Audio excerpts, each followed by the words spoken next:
Rinkitink in Oz. Chapter 17. The Gnome King.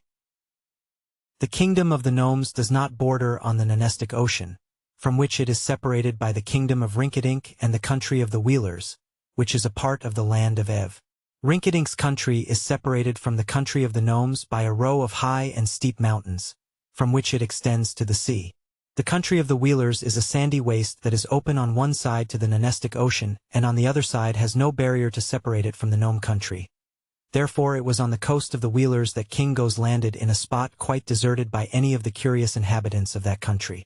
The gnome country is very large in extent, and is only separated from the land of Oz, on its eastern borders, by a deadly desert that cannot be crossed by mortals, unless they are aided by the fairies or by magic.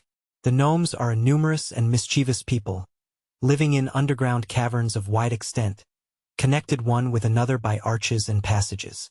The word gnome means one who knows, and these people are so called because they know where all the gold and silver and precious stones are hidden in the earth, a knowledge that no other living creatures share with them. The gnomes are busy people, constantly digging up gold in one place and taking it to another place, where they secretly bury it, and perhaps this is the reason they alone know where to find it. The gnomes were ruled, at the time of which I write, by a king named Calico. King Goes had expected to be pursued by Inga in his magic boat, so he made all the haste possible, urging his 40 rowers to their best efforts night and day. To his joy, he was not overtaken but landed on the sandy beach of the Wheelers on the morning of the 8th day. The 40 rowers were left with the boat, while Queen Coar and King Goes, with their royal prisoners, who were still chained, began the journey to the Gnome King.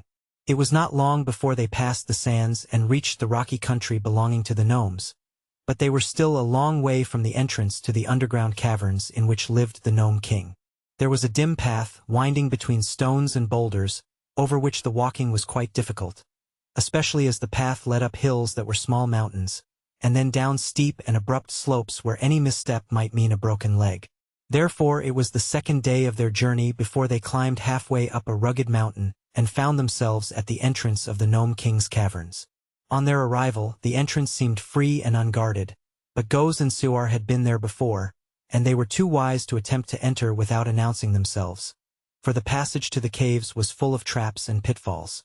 So King Goes stood still and shouted, and in an instant they were surrounded by a group of crooked gnomes, who seemed to have sprung from the ground.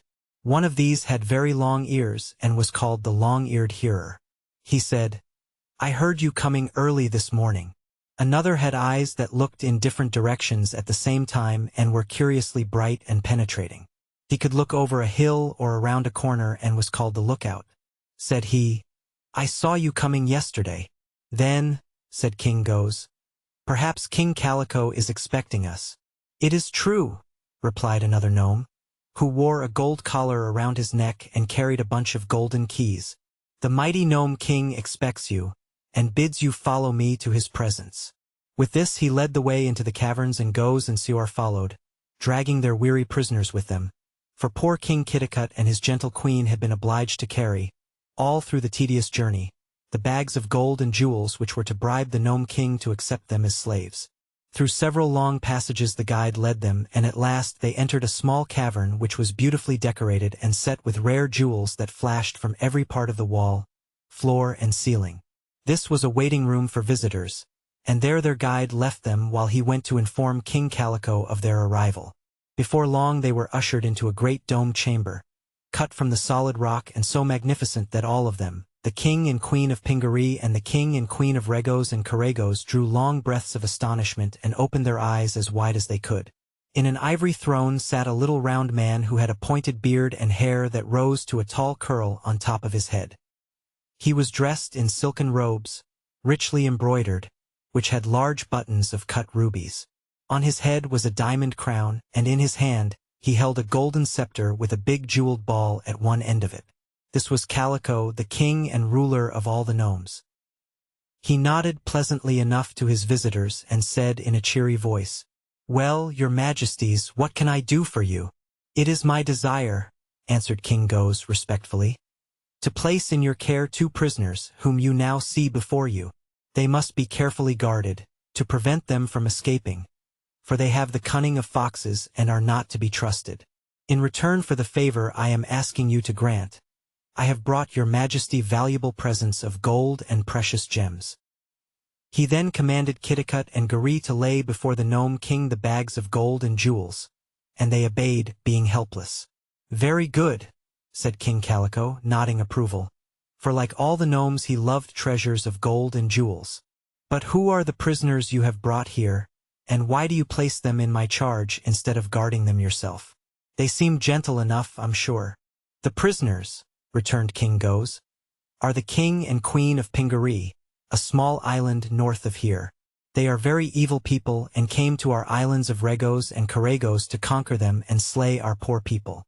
Also they intended to plunder us of all our riches, but by good fortune we were able to defeat and capture them.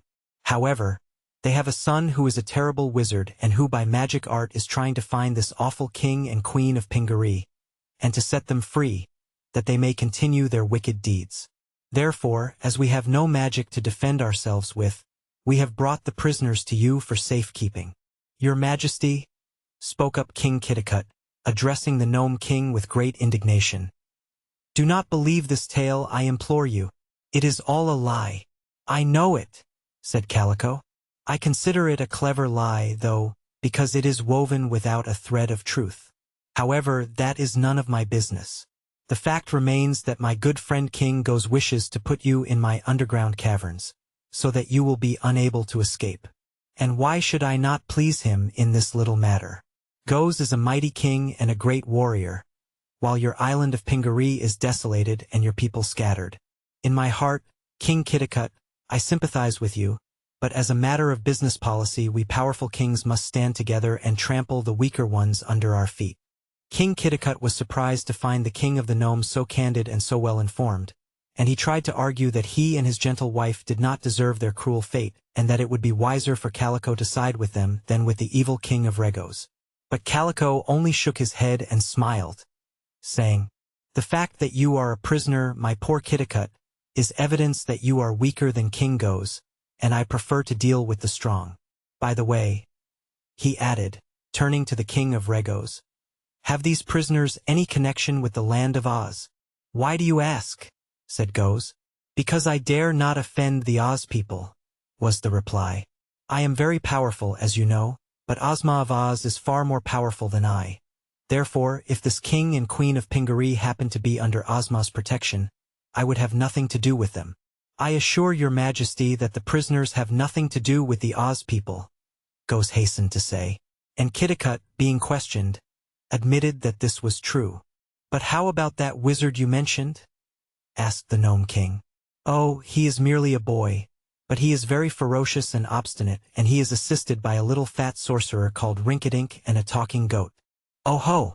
A talking goat, do you say? That certainly sounds like magic.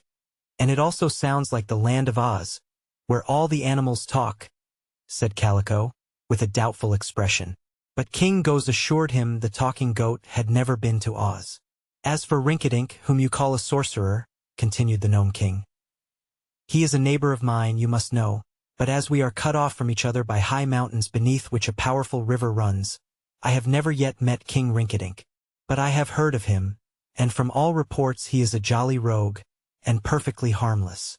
However, in spite of your false statements and misrepresentations, I will earn the treasure you have brought me, by keeping your prisoners safe in my caverns." "Make them work," advised Queen Core. "They are rather delicate, and to make them work will make them suffer delightfully." "I'll do as I please about that," said the Gnome King sternly. "Be content that I agree to keep them safe."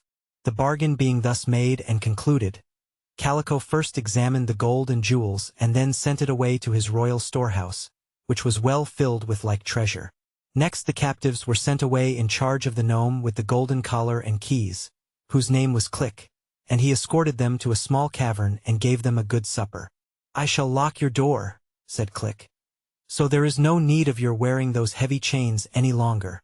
He therefore removed the chains and left King Kitticut and his queen alone. This was the first time since the Northmen had carried them away from Pingaree that the good king and queen had been alone together and free of all bonds. and as they embraced lovingly and mingled their tears over their sad fate, they were also grateful that they had passed from the control of the heartless king goes into the more considerate care of King Calico. They were still captives, but they believed they would be happier in the underground caverns of the gnomes than in Regos and Carregos. Meantime, in the king's royal cavern a great feast had been spread.